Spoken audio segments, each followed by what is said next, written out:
Bueno, vamos a contar un poquito lo que pasó con ese famoso ringtone. En la entrevista a Alberto Fernández, detrás de cámara había más o menos 20 personas. Sencillamente sonó el teléfono en el momento indicado, cosa del destino, cosa del azar. No hay ningún misterio. Pasó no lo que pasó. no estuvo guionado, pero salió bien. Salió justo cuando menciona a la ex ministra a esta altura del partido, que es Marcela Lozardo. Igualmente, bueno, Diego, que estén atentos a los ringtones que pueden sonar en Fuego Amigo de acá en más. Sí, polémico el ringtone que tenía la gente que le sonó el teléfono. No vamos a quemar a la persona. Hay que ver qué ringtone tiene el ministro Arroyo. Ninguno. No, soy horrible, para eso no tengo nada. Igual tener Titanic es grupo de riesgo, ¿no? A esta altura del partido, tener ese ringtone. Bueno, ministro, gracias por estar con nosotros. Queríamos preguntarle muchas cosas, pero sobre todo hablamos ayer con Alberto Fernández, un tema que preocupa es la inflación. Estamos ya en un año donde no existe más el IFE, este ingreso familiar de emergencia. ¿Cómo se va a arreglar la gente que más necesita? Primero, yo creo que el precio de los alimentos es el problema más grave que tenemos hoy. Hoy, efectivamente, hay más actividad económica. El que se mueve engancha una changuita, sobre todo en la construcción y en el textil. El peón, el ayudante, 700, 800 pesos por día. El oficial en la construcción, 1.200, 1.500 pesos a todo furor. El que se mueve engancha algo. El tema es cuánto rinde por el precio de los alimentos. Ahí está el tema clave, a mi modo de ver. Nosotros estamos encarando varias políticas. Una clave es que el productor le venda directamente al consumidor. Generar ferias, agricultura familiar, un sistema de crédito no bancario. Muchas acciones para que el productor le venda directamente al consumidor y achicar ese proceso. Esa es una acción clara.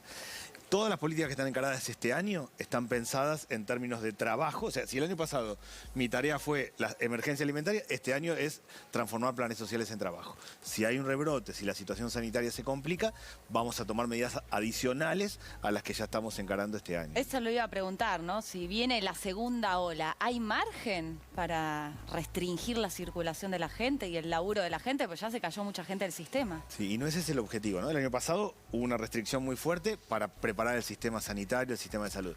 Este año la idea es hacer cosas focalizadas. Si en una escuela hay una maestra con COVID o un alumno, se cierra el aula, no la escuela. Si es una fábrica, es la fábrica, no el sector productivo. Acá la intención claramente es mantener lo educativo y mantener lo productivo y hacer cierres focalizados si corresponde. Bien, Arroyo habló de alimentos. Le vamos a preguntar a Eli, a propósito de la canasta de alimentos, ¿qué novedades hay? Sí, efectivamente hoy se conoció la canasta básica de alimentos que determina el nivel de indigencia y la canasta básica total, que es la que determina el nivel de pobreza. Tenemos unas placas para contarles un poco cómo fueron esos aumentos. 24.575 pesos es lo que necesitó una familia tipo en el mes de febrero de ingresos para no ser considerada indigente, un aumento del 3,6% respecto del registro del mes de enero. Y en el caso de la canasta básica alimentaria, se ubicó en 57.997 pesos, un aumento del 2,7%, esto para no ser considerada una familia pobre. Y digo, para medirlo de alguna manera respecto de lo que implica en términos de ingresos, estamos hablando de aproximadamente 2,7, el equivalente a 2,7 salarios mínimos vital y móvil, que hoy tiene un valor de 21.600 pesos. Bueno, eso se complica, ¿no? Realmente los valores son altos. ¿Puede volver el IFE? No está previsto que vuelva el IFE, claramente. Están previstos un conjunto de políticas que tienen que ver con el programa Potenciar Trabajo, que nosotros pusimos en marcha. Hay 850.000 personas ya que reciben la mitad del salario mínimo, 10.300 pesos hoy. Hay un conjunto de políticas que tienen que ver con la urbanización y con el tema de jardín de infantes. Y yo tengo 3 objetivos este año. Crear 300.000 puestos de trabajo, urbanizar 400 barrios y poner en marcha 800 jardines para que todos los chicos vayan a sala de 3, 4 y 5 años. Si la situación sanitaria se complica, vamos a tomar medidas excepcionales. El IFE tuvo que ver con un cierre de la actividad, que no es lo que está previsto en este momento. No va a volver a pasar eso. No va a volver a pasar.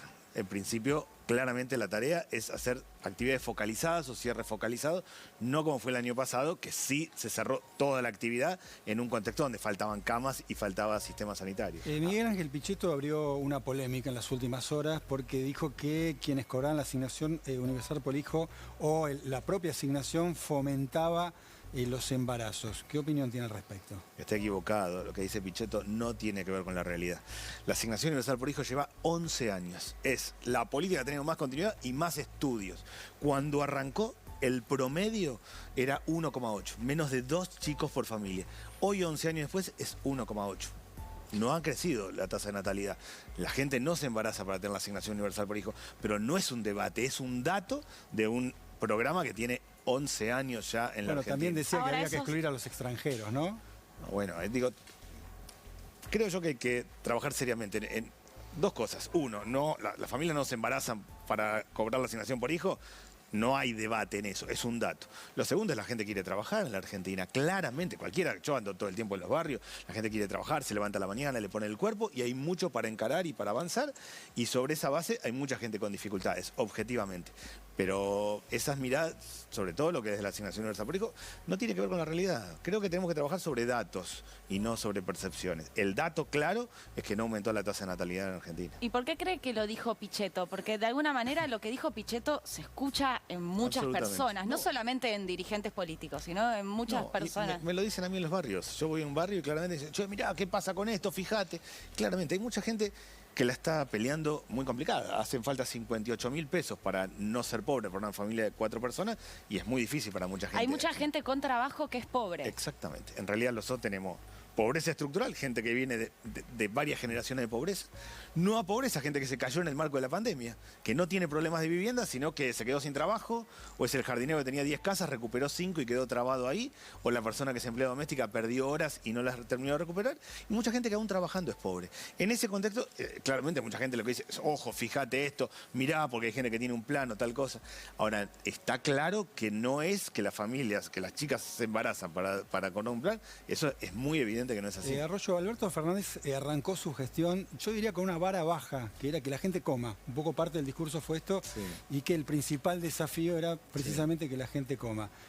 Creó el Consejo Federal de Lucha contra el Hambre, en medio apareció la pandemia y cambió un poquito, me parece, la lógica o la dinámica de ese consejo. ¿Existe el consejo? ¿Funciona? Existe. Fue primero una mesa amplia, después se transformó en 3 comisiones de trabajo. Una que tiene el objetivo... Pero perdón, ¿resolvió algo o simplemente hay una comisión funcionando que no resuelve nada? Una cosa concreta es que se aumentó 50% la tarjeta alimentar. La tarjeta eso alimentar, surge de ese consejo. Eso surge de ese consejo. En febrero, hicimos los primeros días de febrero la reunión del consejo y se aumentó 50% el monto de la tarjeta alimentar con el objetivo de mantener el poder de compra. Es evidente que el precio de los alimentos es grave y volver a insistir con el tema de leche, carne, frutas y verduras. Ese consejo tiene 3 objetivos hoy. Una es transformar el comedor en un centro educativo, de apoyo, cultural, y que la gente vuelva a comer en la casa. Difícil, estamos en ese camino. Segundo, la calidad nutricional. Se está comiendo muchos fideos, harina y arroz, poca leche, carne, frutas y verduras, que tiene que ver con el precio de los alimentos.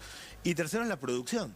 Nosotros apuntamos a generar 400 pequeños mercados centrales, que el productor le venda directamente al consumidor. Armamos un sistema que se llama marca colectiva. Yo produzco dulce en pequeña escala, otro también, lo hacemos bajo una misma marca, tenemos más volumen para colocar la producción. Todo eso surge de gran parte del trabajo que se hace en esas comisiones.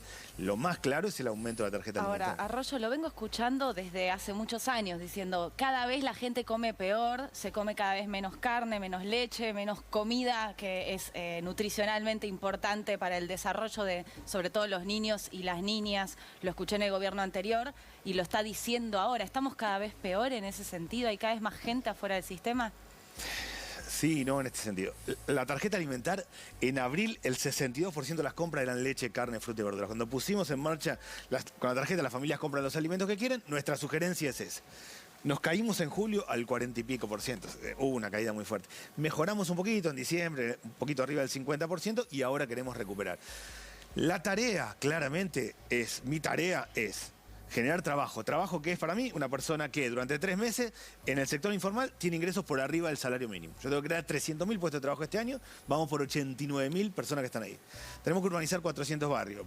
Urbanizar es abrir la calle, es agua, es servicios básicos, es que tenga un tablero de electricidad la familia y que no termina teniendo problemas permanentes con el tema de los incendios, es mejorar la cocina y el baño. Tenemos que hacer 400 barrios, vamos por 106. Y tenemos que poner en marcha 800 jardines, que para mí, de todo lo que dije, es lo más importante. Que los chicos vayan al jardín, que la pobreza más grande sea los más chicos, que todos vayan a sala de 3, 4 y 5 años. De los 800 ya pusimos en marcha 269. Ahora, hay un problema grave, pero estamos encarando políticas para transformarlo. Esta fue la parte fácil de la entrevista. Ahora preguntan los columnistas. Analía Argento, yo me agarraría. Analía, dale. Bueno, habló del Consejo Argentino contra el Hambre y hoy fue noticia Chiche Duhalde y Eduardo Duhalde, porque ayer en este programa el presidente de la Nación dijo que no salieron sorteados, que pidieron la vacuna. Y Chiche Duhalde dijo el año pasado, se fue del Consejo contra el Hambre, dijo que era un fiasco, que había gente que solo iba a poner la cara. Y también dijo hoy que cree que le dieron la vacuna para callarla. ¿Qué opina? ¿Y por qué se fue? ¿O por qué no la retuvieron? Lo del Consejo claramente siguió trabajando. Muchos han puesto equipos que trabajan. Todo el mundo habla de Tinelli permanentemente. ¿Cómo siguió? Ella dijo que se iba, que eran Ella solo se- caritas ella- y no, una foto. ella se fue, el Consejo siguió trabajando. O sea, ella bien. se fue, decidió no seguir, el Consejo siguió trabajando, nos reunimos en febrero, vamos a estas 3 comisiones, todo el mundo habla de Tinelli habitualmente, gran parte del equipo que trabaja con Tinelli en su fundación está trabajando hoy en la Mesa Argentina contra el Hambre y estamos yendo en esas 3 líneas de trabajo. No tienen la espectacularidad del comienzo. Eso le iba a preguntar, ¿qué pasó con esa espectacularidad del Se comienzo? transformó en trabajo, se transformó en 3 comisiones de trabajo que permanentemente van trabajando. Sobre la vacuna de Chiche Duhalde no tengo nada para opinar, bueno, no tengo idea claramente. Yo no me vacuné, Sí. no me vacuné porque no Pero- soy personal de salud. Va a ver, para. ¿Cómo no hay nada para opinar? ¿Está bien o está mal? Yo creo que tienen que vacunarse. En el momento que se vacunó, no estaba bien. Hoy Bien. que se abrió el registro para personas mayores, depende de la edad que le corresponde. Sí, pero ella no sacó turno, ¿eh? No tengo claro eso. Digo, ¿qué es lo que hice yo? Básicamente entiendo esto. Se tienen que vacunar las personas que están en el sistema de salud, yo no soy una de ellas, los docentes de primaria y secundaria, no es mi caso, o los mayores de 70 años, que tampoco es mi caso. Bien. Con lo cual ni siquiera en mi caso me anoté, cuando vayan bajando con la edad, me voy Le a anotar. tocará, como Me tocará cualquier como ciudadano, cualquiera, ¿no? como cualquier Eli. ciudadano. Sí, yo quería preguntarle, habló recién de la asignación universal por hijo y hay algunos planes dentro del gobierno para establecer algún tipo de reformulación de eso. Quería ver en qué estaban avanzando. Y por otro, ¿cómo es el funcionamiento de las cooperativas que están alentando desde el gobierno para producir alimentos y con esto bajar también de alguna manera el tema precios? Sí, la asignación universal por hijo se incorporaron ya 700.000 nuevas personas. Había 4 millones de chicos. 2 millones, poquito, casi 2.800.000 madres. 4 millones de chicos cobraban la asignación universal por hijo. Se van a incorporar 1 millón más. Que tenía que ver con algunos casos con chicos o chicas que habían sido anotadas, que con el tema de los controles de salud y educación se les había dado de baja, se volvió a dar de alta, y después chicos que no tenían documento, que nunca habían estado. En total son 1 millón. De ese millón hay 700.000 que se incorporaron a la asignación universal por hijo. Sigue la asignación teniendo 2 objetivos. Las vacunas de los chicos hasta los 6 años, y eso es clave porque el año pasado realmente tuvimos dificultades, y la escolarización de todos los chicos hasta los 18 años, que es donde está más complicada la cosa, porque a partir de los 14 años empieza la deserción escolar, la mitad de los chicos no terminan la escuela secundaria en tiempo. Ahí hay una cuestión, extender la asignación universal por hijo es clave. La asignación universal por hijo no es un plan social, es un derecho. El que tiene trabajo formal, tiene recibo de sueldo y tiene chicos menores de 18 años, cobra salario familiar. El que no, la asignación universal por hijo. Bien. Consigue trabajo, sale de acá y va acá. Se queda sin trabajo, sale de acá y va acá. Es extender un derecho. Sobre lo de las cooperativas, nosotros en el programa Potenciar Trabajo vemos 5 sectores productivos como claves, que son la construcción, el textil, la economía del cuidado, las personas que cuidan personas, el reciclado y la producción de alimentos. Y ahí estamos trabajando mucho en el armado de cooperativas que generen producción de alimentos. Hoy estuve en Lobos, recorriendo huertas, recorriendo invernaderos y gran parte de la producción de alimentos, sobre todo de dulces. También la producción de alimentos es un gran plan de trabajo y de mucha gente que tiene chance de poder desarrollarlo. Ministro, gracias por su tiempo. Sí, muchas gracias. Gracias a ustedes. Bueno, hablando de Chiche Duhalde, tenemos un tape y ahora vamos a charlar un poquito de eso. El que tiene que explicar es el gobierno. Y le dice, aprovechá, porque mirá que le van a mandar 3 vacunas. Avisale a Eduardo que lo vamos a vacunar esta noche. La verdad hubiera sido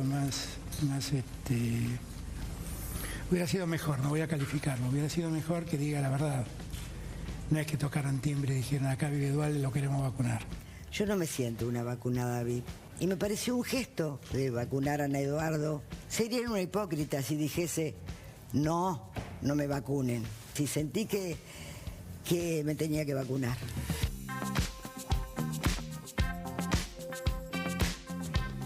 Bueno, ahí estaba, Chiche dijo que sintió que se tenía que vacunar.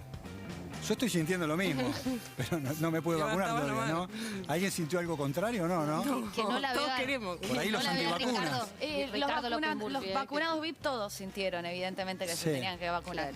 Bueno, yo creo que todos sentimos, ¿no?, que tenemos que vacunarnos. Algunos pedimos turno, otros Claro. esperamos, otros son antivacunas, ni se quieren vacunar. Otros por debajo de la mesa. Bueno, ahí estaban, hablando Chiche Duvalde, un poco justificando esto que ha sido, yo creo, una inmoralidad, lo que ha sucedido con el vacunatorio VIP. Bueno, hablando de lo que dijo Alberto Fernández en el día de ayer, vamos a escuchar, me parece que fue la principal noticia del día y que hoy de alguna manera ha tenido réplica en todos los medios nacionales e incluso en algunos internacionales, que tiene que ver con la definición del flamante ministro de Justicia. Lo escuchamos.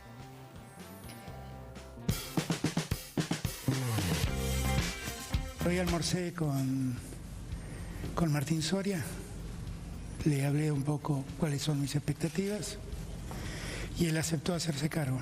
Así que, Soria entonces va a ser el nombre. así que espero que él tiene que tomarse el tiempo de renunciar como diputado, que le acepten la renuncia y todo eso, pero va a ser Martín Soria. Conociendo a la vicepresidenta es lo que menos querría. Esta es la verdad. Ella quiere, como cualquier ciudadano que no tuvo nada que ver o que es inocente de la que lo acusaron mediática, judicial y políticamente, porque eso es el lawfare, que sea la misma justicia como corresponde la que la libere de culpa de cargo.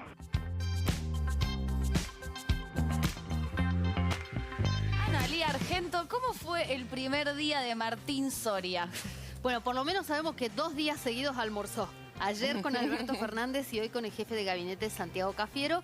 Estuvieron viendo la agenda, hizo algunas declaraciones, pero ahora le pidieron que se cuide porque salieron a bombardearlo. Desde la oposición de la provincia de Río Negro, en realidad el oficialismo de Río Negro, que juntos somos Río Negro, porque...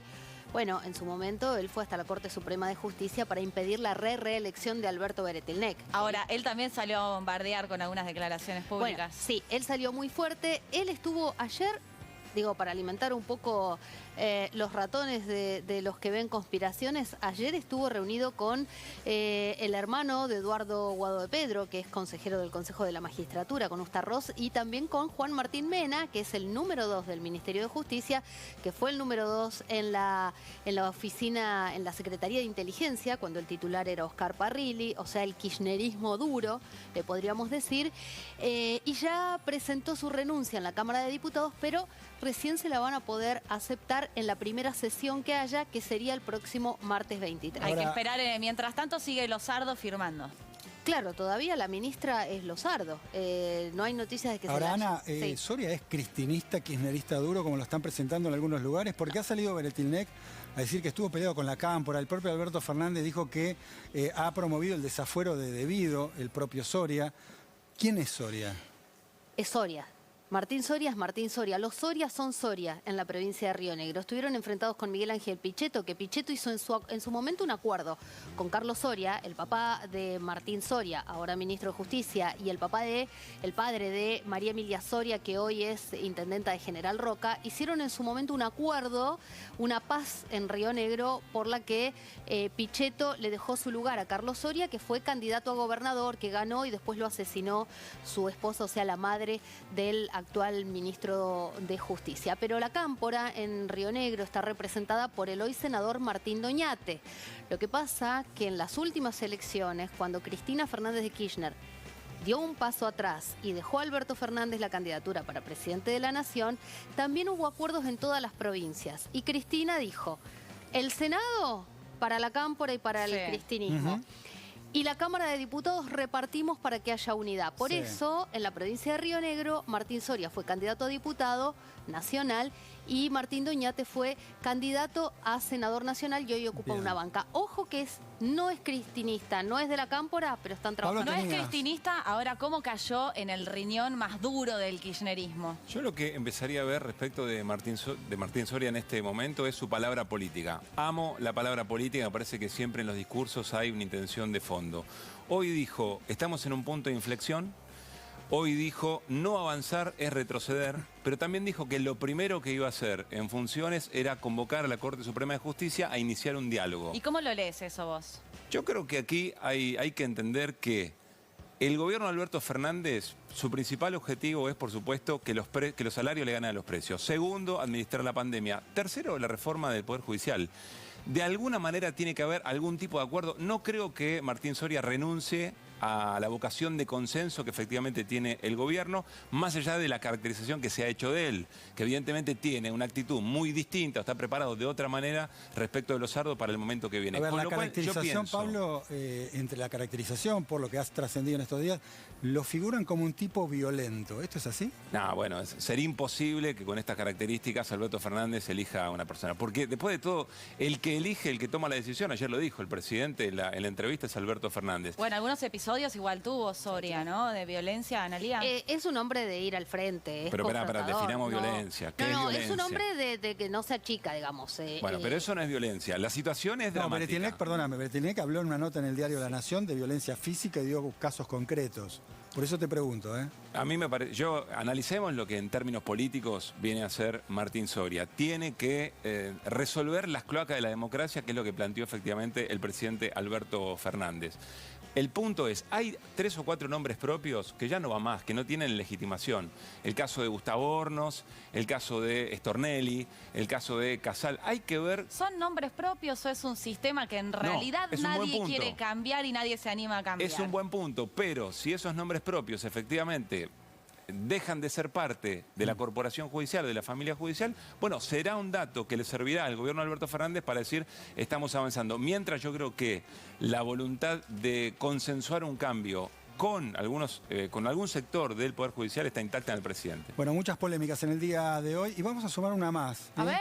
Título Hospital Español. Creo que, Pablo, vos también tenías material sobre este tema. Sí, efectivamente. La verdad es que es escandaloso lo que ocurrió hoy en el Hospital Español. En realidad, ayer por la noche apareció una clausura de la Agencia Gubernamental de Control en la ciudad de Buenos Aires, clausurando un hospital histórico que tiene problemas edilicios y de funcionamiento hace muchísimo tiempo en la gestión de Horacio Rodríguez Larreta o del macrismo hace 14 años.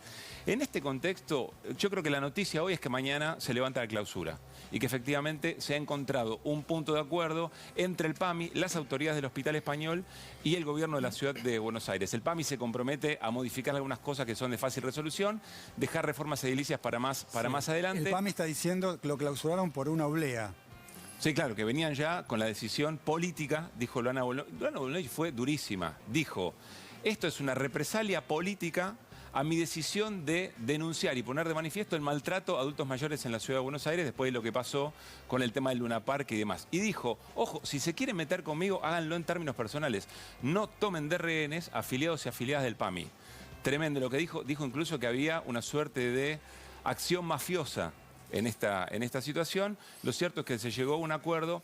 No termino de entender cuál es la jugada, porque la verdad es que si había condiciones para clausurar el Hospital Español, lo primero que hay que hacer es sacar a la gente de ahí. Bueno, puedes clausurar, no puede funcionar un hospital en medio de la pandemia y dejás con la gente adentro. Eso no tiene bollete, con lo cual aquí me parece que tiene razones Luana Volnovich para pensar que hay determinantes políticos, sí. No entiendo la cuenta. Esperemos no pensar así de mal porque en el medio está la gente. Eli, ¿qué pasó con las audiencias? Sí, hoy culminaron las primeras 2 audiencias en el caso de las tarifas del gas. El gran tema que se viene en materia económica tiene que ver con las tarifas. Luego vendrán la discusión por las tarifas eléctricas. Todavía no hay definición de cuánto va a ser el aumento. Se especula que va a rondar entre un 7 y un 19%.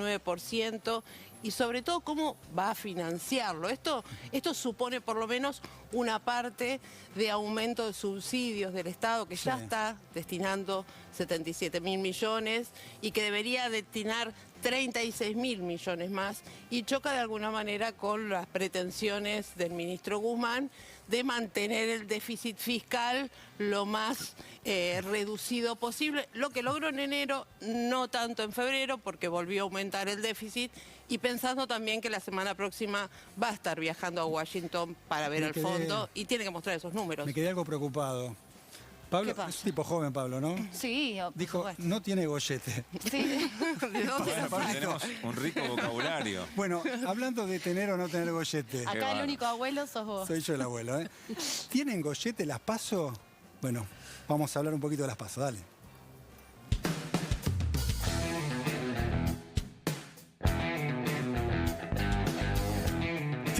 la Comisión Nacional Electoral determinó que las PASO 2021 se hacen y ya hay fecha confirmada. El 8 de agosto va a haber elecciones primarias, abiertas, simultáneas y obligatorias, sí o sí. Bueno, no tanto, porque todavía el Congreso puede bajarlas aludiendo complicaciones en la situación epidemiológica del país. El presidente Alberto Fernández ayer se expresó en nuestro programa al respecto y se desmarcó de la decisión. Es un tema que tiene que resolver el Congreso. Aunque, por las dudas, abrió el paraguas y dijo: Con el precio que me cuestan las PASO, pago las vacunas rusas que tengo que pagar. Misma carta que jugó Sergio Massa para plantear la unificación de las PASO y las generales. Desde Juntos por el Cambio huele en tufillo a que el oficialismo quiere suspender las PASO para llegar más holgados a octubre con la situación de la pandemia mínimamente controlada y la economía en marcha. Pato Bullrich fue clara al respecto. Si quieren discutir de las PASO, estamos dispuestos a discutirlo, pero que no sea para esta elección, que sea para la próxima. Jorge Macri apuntó contra el argumento económico que esgrime el gobierno. Ahora, viajemos en el tiempo para ver qué opinaba el intendente en un lejano 2019. Mi primer objetivo, ahora en cuanto terminen estas elecciones, es que entre una ley al Congreso de la Nación en serio para que suspendamos las PASO. Y en esta mesa de rosca y contrarrosca se sentó también la jueza María Romilda Servini de Cubría, que hace pocos días condicionó las elecciones a la vacunación de todo el personal judicial interviniente. ¿Qué pasará con las elecciones primarias? Todavía es un misterio. Y aunque la oposición machaque con que el oficialismo le tiene miedo al resultado de agosto, el presidente ayer se mostró muy confiado.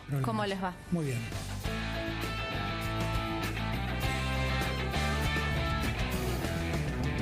Confiado, ¿no? El presidente, hay que ver, ¿no? Bueno, Sí, a ver, hasta ahora Sí. hay elecciones, salvo que haya una ley del Congreso.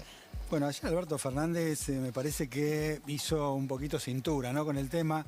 Dice, yo si suspendo las PASO, con eso pago todas las vacunas rusas, ¿no? Sí. Me parece que de alguna manera, entonces le digo, bueno, ese es el título. ¿Está a favor de suspender las PASO? Bueno, no, lo tiene que definir el Congreso. En definitiva, me dice que lo resuelven, digamos, en la medida que se pongan todos de acuerdo, se resuelve de un día para el otro, más allá del cronograma que ya está fijado, ¿no? Convengamos también que este tipo de decisiones, más allá del espíritu, que estaba muy bien, tratar de resolver internas cada uno de los espacios, después funciona como funciona en la coyuntura. Sí. Y si a un sector político le conviene que haya, va a haber. Y si a un sector político con consenso no le conviene o no le sirve, en la baldosa donde se tienen que definir estas cosas no habrá. Bueno, en el pero medio de siempre- la gente, ¿no? En el medio de la gente bueno. está Adolfo Rubinstein acá de invitado. No lo trajimos para esto, pero ya que está escuchando lo de las PASO, ¿qué piensa usted? ¿Lo escuchó el presidente por este tipo recién? de cosas Sí. oportunistas nos va como nos va en el país. Esto de calcular si las PASO nos conviene, son las leyes, hay que cumplir la ley, y si se cambia la ley no se puede hacer para esta elección. Bueno, hay un argumento sanitario también, ¿no? Además del económico. Mira, ¿Lo compramos ese argumento o no le creemos? Depende. Pues, si hubiera una catástrofe sanitaria, que yo francamente creo que no va a ocurrir por suerte, bueno, habría que considerarlo en su contexto. Pero hoy no hay ninguna razón para cambiar la ley. En todo caso, uno puede cambiar la ley para la otra elección. Porque eso, si no, es una conducta oportunista en el 19 o ahora, ¿eh? Lo ¿Y mismo. por qué cree que se quiere cambiar? Porque creo que hay, digamos, en este momento muchos cálculos, entre los cuales algunas de las cosas que recién se dijeron. Esperemos un poco más, porque agosto está muy cerca. ¿Pero en fin. podemos admitir que hay veletas de todos lados? Porque hay proyectos también de los que hoy son la oposición que en su momento pedían levantar las PASO, ¿no? Yo admito que esta es una costumbre de las costumbres argentinas. Y esto hay que cambiarlo. Tenemos que ser menos oportunistas, respetar más las leyes, y si hacemos cambios, tienen que ser cambios para los próximos tiempos, no para mañana. Hablando de los próximos tiempos, ahora sí lo llevo al terreno de la pandemia. El infectólogo Eduardo López, que asesora al gobierno, habló de un ritmo de vacunación muy lento. Ayer le preguntamos al presidente Alberto Fernández y dijo, todavía no estamos en un lugar donde nosotros estemos contentos, todavía no llegamos ahí. ¿Cómo está viendo usted la campaña de vacunación, sacando el escándalo de la vacunación VIP? Y no muy bien, diría mal. O sea, tenemos dos problemas serios. El primero es que no hay vacunas, por varias razones. Por razones globales que tienen que ver con los problemas de producción a escala y problemas que hay en todo el mundo con la restricción y la escasez de vacunas, problemas que tienen que ver con la Argentina y con la situación macroeconómica, con la historia y la trayectoria de la Argentina respecto a los defaults, si es o no Argentina un socio confiable, y sobre todo con la incapacidad que tenemos en este momento de poder pedir préstamos, por ejemplo, para hacer compras anticipadas. Y el tercero es por una mala gestión. Digamos, no habernos anticipado, hacer gestiones más diversas, haber negociado con mayor soltura, habernos casado con la Sputnik y que lamentablemente no se están cumpliendo, o sea, el gobierno ruso, el Instituto Gamaleya, no está cumpliendo con los compromisos que se asumieron, y eso sumado al retraso de AstraZeneca, a la caída del acuerdo comercial con Pfizer, cuyas razones no terminamos, el gobierno no ha revelado. Bueno, todo eso nos pone en un escenario muy complejo. A esto le podemos sumar dos cosas. Por un lado, que todo el esquema de prioridades, digamos, sobre todo de los grupos de riesgo, no se está cumpliendo a rajatablas. Cada provincia está haciendo las cosas de manera distinta, lo cual no es bueno para una campaña que debiera estar centralizada en el Ministerio de Salud de la Nación. Y por el otro lado, el hecho de que todo esto genera situaciones como que, por ejemplo, se están vacunando jóvenes y sanos cuando en realidad no se terminó de vacunar a los pacientes, a las personas de riesgo, en fin. Usted dice que no hay criterios claros de cómo se lleva adelante la campaña de vacunación. Existe porque hay un protocolo nacional del Ministerio de Salud de la Nación. Lo que pasa es que no se está cumpliendo de manera, por lo menos, demasiado contundente. Están claras las críticas al gobierno o al plan de vacunación del gobierno o a la campaña del gobierno. ¿Hay una crítica a la oposición? Lo digo fundamentalmente por expresiones antivacunas o el terrorismo a propósito de la vacuna Sputnik. Dijeron que envenenaba, ¿no? Ni más ni menos. Mira, yo no me quiero meter en declaraciones así personales. Yo creo que no hay una crítica, no hubo una campaña de la oposición contra las vacunas de ningún modo. Algunos dirigentes, digamos, los halcones. Yo no me puedo hacer cargo de algunas declaraciones. Yo lo que puedo decir es que no hubo una campaña de la oposición contra las vacunas de ningún tipo. Hubo sí, en su momento, yo también hice bastantes declaraciones en ese momento, pidiendo más transparencia en la gestión de las vacunas y sobre todo en la información relacionada con la Sputnik, sin de ningún modo denostar la vacuna Sputnik ni cuestionar su eficacia y su seguridad. Y lo dije claramente. Pero sí me parece que hubo una gestión bastante opaca en ese sentido, sobre todo con la Sputnik, desde cuestiones geopolíticas y el secretismo que rodeó los viajes, la falta de información, el hecho de que fuera aprobada, autorizada por el Ministerio de Salud sin los procedimientos regulares de ANMAT, lo mismo con la de Sinopharm.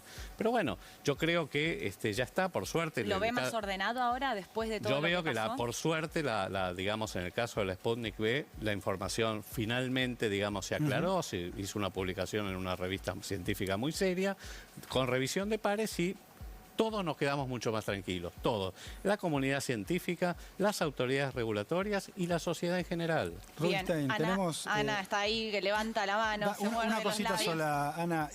Tenemos 3.000 muertos prácticamente en Brasil en las últimas 24 horas. El presidente Alberto Fernández nos dijo ayer que él recomendaba a la gente que no salga del país. ¿Es una buena recomendación? ¿Hay que cerrar las fronteras? La verdad, la situación en Brasil está totalmente desbordada. Totalmente desbordada. Es muy preocupante lo que está pasando por varias razones. Uno, porque el gobierno no ha encarado la pandemia con seriedad. Al contrario, ha boicoteado la campaña de prevención del gobierno brasileño, ¿no? Sí, Bolsonaro. Sí, Bolsonaro. El segundo punto es que la variante esta, digamos, la P1, que es la variante de Manaos, realmente es una variante más transmisible, con lo cual conlleva más complicaciones y más muertes, y probablemente un poco más letal y que elude parcialmente la inmunidad que confiere la vacuna. Y que por otro lado se está diseminando a muchos estados brasileños, incluyendo los estados del sur que son fronterizos. La segunda razón es que nosotros tenemos un enorme tránsito de personas entre Brasil y Argentina y fronteras porosas. Total. Con lo cual, yo creo que hay que considerar seriamente esa posibilidad por un tiempo corto, hasta tanto veamos el panorama, pero sí, me parece que lo que no se puede hacer, ¿sabes qué es? Es ir de a poquito, decir, bueno, vamos a bajar un 30% los vuelos y vemos qué pasa. No, o tomamos una medida de fondo o no la tomamos. ¿Solo Brasil? ¿Solo Brasil? Mira, yo por ahora el tema también es cierto, porque está Brasil y las fronteras porosas entre Brasil y Paraguay, entre Paraguay y Argentina. La verdad es que más allá de que podamos hacer eso y cerrar las fronteras como se hizo al principio de la pandemia, si vos me preguntás cuál es la eficacia, la efectividad de esa medida, yo no creo que sea muy alta. Porque probablemente esa variante ya esté en la Argentina, acá todavía no estamos haciendo mucha secuenciación genómica, que es lo que hay que hacer con cada caso para ver si tenemos esa variante. no pareciera estar circulando, pero a ciencia cierta no lo sabemos todavía, así que probablemente ya esté en la Argentina esa cepa. Ana. Me quedó resonando, usted arrancó diciendo que cree que se pueden hacer las PASO porque no ve que vaya a haber una catástrofe sanitaria. Entonces, algo se debe estar haciendo bien, ¿o no? No, yo creo, mira, yo creo que por estas razones, nosotros tenemos hoy una enorme ventana de oportunidad, que son estos meses que lamentablemente no las estamos aprovechando muy bien.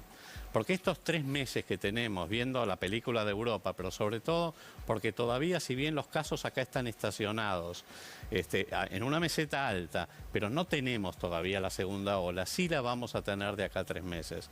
Entonces acá el desafío es tener la mayor proporción de población, sobre todo la vulnerable, que es la que se complica y se muere, vacunada antes de que llegue el impacto de la segunda ola. En este sentido, la pandemia en la Argentina duró tanto tiempo y con tal número de casos, no lo tengo que decir yo, que probablemente tengamos una proporción de la población ya que ha tenido contacto con el virus muy alta. Tenemos 2.200.000 casos, probablemente estemos en un 20% de la población. Por lo bajo, que ya ha tenido contacto con el virus. Si a eso le sumamos, y ojalá se acelere la campaña de vacunación, a pesar de todos los problemas que estamos teniendo, bueno, vamos a llegar a la segunda ola con una proporción que, si bien no va a ser la ideal, desde ya no va a ser la ideal, probablemente mitigue un poco el impacto. Yo creo que va a ser un impacto menor al que han tenido los países europeos, ojalá no me equivoque. Ojalá. Pablo. 2 elementos antes de una consulta a Rubinstein. Primero, en las próximas horas se van a conocer restricciones aún mayores respecto de la circulación con países en riesgo, o por lo menos que están en esta situación que mencionábamos, y el Instituto Malbrán ya tiene equipamiento para hacer decodificación genómica, una inversión que ha hecho el Estado en las últimas horas, en los últimos tiempos. Más allá de esto, no termino de entender, Rubinstein, porque dice que el gobierno se casó con la vacuna Sputnik cuando en realidad generó acuerdos con Sinopharm, con AstraZeneca. Bueno, por supuesto, además, la vacuna comunitaria que se generó entre distintos países. ¿Y qué opinión le merece la tercerización de la vacuna en la Ciudad de Buenos Aires?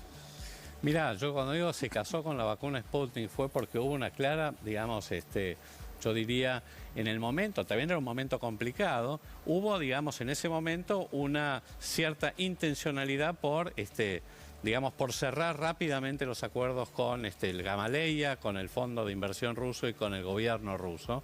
Y yo creo que hubo una intencionalidad geopolítica, sobre todo de los rusos, pero de la cual se subió el gobierno argentino. Eso nos dejó en una situación complicada porque en realidad los rusos sobrevendieron, digamos, y no pudieron dar cuenta de la producción que habían comprometido, no solo con Argentina, sino también con muchos otros países, y con el resultado de las negociaciones con Sinopharm, en realidad están desarrollándose todavía y empezaron hace poco tiempo, no hace tanto tiempo. Pero bueno, así se han dado las cosas y así estamos en este momento. Respecto a la segunda pregunta tuya, en realidad la situación en la Ciudad de Buenos Aires es que el 80% de los residentes de la Ciudad de Buenos Aires tienen obra social y prepaga, con lo cual lo que se hizo es aumentar los canales de distribución a las obras sociales y prepagas, pero con la misma plataforma centralizada del gobierno de la ciudad. No es que se entregan directamente y vacuna cualquiera. Pero no son vacunatorios que vacunaban a cualquier persona, se vacunaban específicamente quienes estaban vinculados de una u otra manera, eran afiliados o tenían el contrato prepago con esas instituciones. Pero ojo, son las obras sociales, no es solo las prepagas. Es como se vacuna, digamos, cuando se hacen las campañas de vacunación antigripal, es así. Pero también. esta es muy distinta, ¿no? Yo entiendo un poquito lo que dice Pablo, ¿no? El que no tiene plata y no tiene prepaga, ¿no queda relegado? ¿No hay un orden que se rompe al distribuir de esa manera la vacuna? Lo que se aumentaron son los canales de distribución. De todas maneras es una proporción pequeña. De todos modos, Diego, yo creo que tiene que estar centralizada la administración de las vacunas, sobre todo por la escasez que hay y por, digamos, el momento de la pandemia que estamos viviendo. Otra cosa. Sí, ¿por qué no se aplicaron esos mismos sistemas de canales de distribución para el caso de los jubilados y ocurrieron situaciones como la de Luna Park, por ejemplo?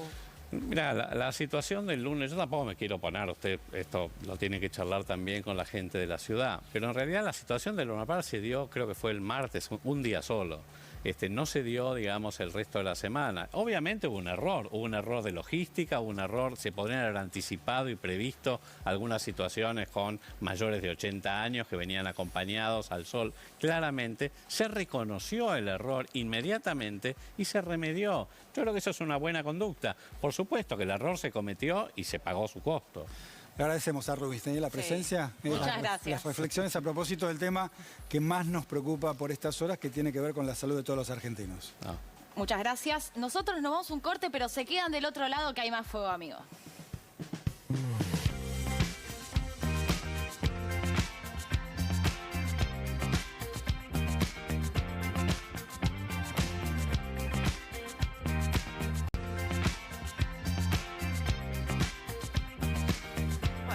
Momento más esperado de la noche, que es este momento en off de la birrita, le dijeron ustedes. No sé, qué. Mirá, Pablo. Arrancamos con agua. Igual primero quiero saber si hay un tutorial del vocabulario, porque acá dijeron gollete, veleta, ¿de dónde vienen? Bueno, pará, yo puedo decir veleta. Acá soy el abuelo del grupo. Pero Pablito es joven. No gollete, Pablo, gollete. Es la riqueza de nuestro vocabulario, chicos. Y con ese vocabulario tan rico, ¿en qué estuvo trabajando usted ahí en el corte? No, perdón, es mi ringtone. Me llamó Analía Argento, que sabía, me hiciste una trampa. Tremenda, Analía. Para mí, el comentario o el chusmerío más fuerte, más importante, no lo tiene nadie en esta mesa. Para mí lo tenía Mariano Macri. Y se lo dijo a Santiago Donel, que lo escribió en un libro que se llama Hermano, donde le dijo, mirá, todo el tema parques eólicos es todo Mauricio Macri desde la presidencia, a través de su testaferro Gianfranco, que es mi hermano. Son mis dos hermanos que hicieron de todo. Bueno, perfecto, lo citaron. Martínez Giorgi lo citó y le dijo, bueno, señor, usted tiene que explicar a qué se refiere, porque acá hay una causa. Mauricio Macri no está vinculado a la causa, pero si usted puede aportar pruebas respecto a lo que dice, la cosa cambia. Y hoy Mariano Macri, hoy cerca de las 12 del mediodía, dijo, no, yo nada. Yo no le dije nada, no tengo ninguna prueba, no sé absolutamente de nada, es una barbaridad lo que están diciendo. ¿Y esa marcha atrás por qué? Yo con mi familia me llevo bárbaro. Desde 2013 que nadie me dice nada en mi familia, ese es el problema, que nadie le comparte nada de 2013 para atrás. Bueno, quedó ahí. Ahora hay que ver qué es lo que hace efectivamente Santiago. ¿Vos decís que usó ese libro para conseguir su objetivo y que la familia lo integra a los negocios? Eso lo estás diciendo vos, digo, Schurman. No, yo no estoy diciendo eso. ¿Alguien tiene algo mejor de lo que dijo Pablo? Mira, a mí me contaron que hubo ruidos en el gobierno hoy a la tarde, bastantes ruidos, por las declaraciones de Federico Bernal, el interventor del Enargas, que en medio de la audiencia de hoy en la que se discutían las tarifas empezó a tirar bronca contra Martín Guzmán, hablando mal de su política económica fiscalista. Fuego amigo, y había muchas dudas de... Digo, Bernal es un referente, digamos, es el referente de Cristina Kirchner en materia energética, y bueno, había muchas dudas si había algún pedido de alguien para que utilizara justamente el ámbito de las audiencias para tirarle un palito a Guzmán. Alguien me dijo que Guzmán fue, digamos, corriendo al sur a encontrarse con Cristina hace algunos días atrás, porque él viene con una política de ajuste fiscal, ¿no? En prolijar un poquito las cuentas. Es un año electoral, ¿no? Un año electoral generalmente se afloja todo, porque si no se vuelve todo un poquito más difícil para el bolsillo de la gente. Pero no encontró la venia de Cristina para mantener este ajuste fiscal y tuvo que regresar a sus orígenes, que es hablar nuevamente con el presidente Alberto Fernández para tratar de congeniar con él cómo siguen con esta historia, ¿no? Pero bueno, ahí está Guzmán yendo y viniendo, y además fue, de alguna manera, fue centro de las crónicas y de las columnas de todos los opinólogos de la Argentina este último fin de semana. Sí, después de la entrevista de Pagni también. Ana. El próximo domingo hay una gran batalla en el radicalismo de la provincia de Buenos Aires que define presidente. Ustedes preguntan si paso sí, paso no, y los radicales ya están con internas. Pero mañana hay como un preámbulo. Viene Gerardo Morales desde Jujuy.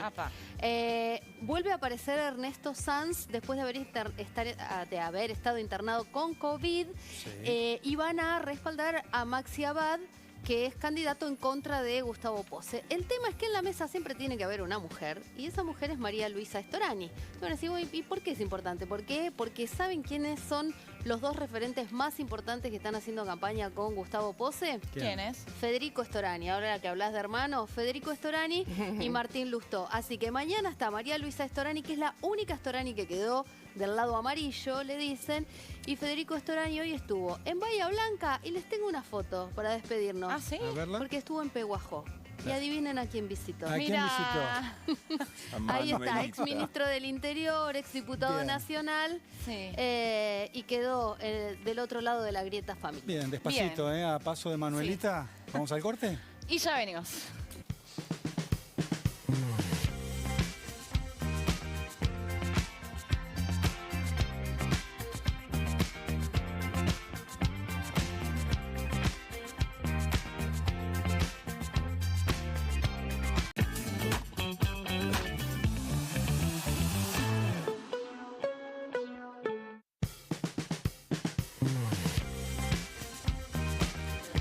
Yo no sé si despedir el programa con esta música, ¿eh? Ahora Ahí sí, vamos. ahora sí. ¿Quién renuncia? Pablo, ¿vos te vas? ¿Por qué? No, con digo, esta música? anticipa una No, yo renuncia. ya escucharon mi ringtone, ¿no? Eli. No, tampoco. ¿Se queda? No, esto anticipa primicias, chicos, no renuncias. Bien, me gusta, ¿eh? Bien, ¿y cuál es la primicia hoy? Te la cuento mañana. Bien. Me encanta, ¿eh? Yo les Nos cuento. fuimos, se nos va, Diego, se nos va el programa. Periodismo en zapatillas, siempre Eso. con esas llantas. Altas Tata. llantas, Altas llantas, Nos Bueno, vamos. nos vamos Y hasta nos vamos. mañana. Gracias a todas y a todos por acompañarnos a las 11 de la noche. Mañana los esperamos con un gran programa de Fuego. De la noche segura, ¿no? Sí, de la De noche. la noche, dale.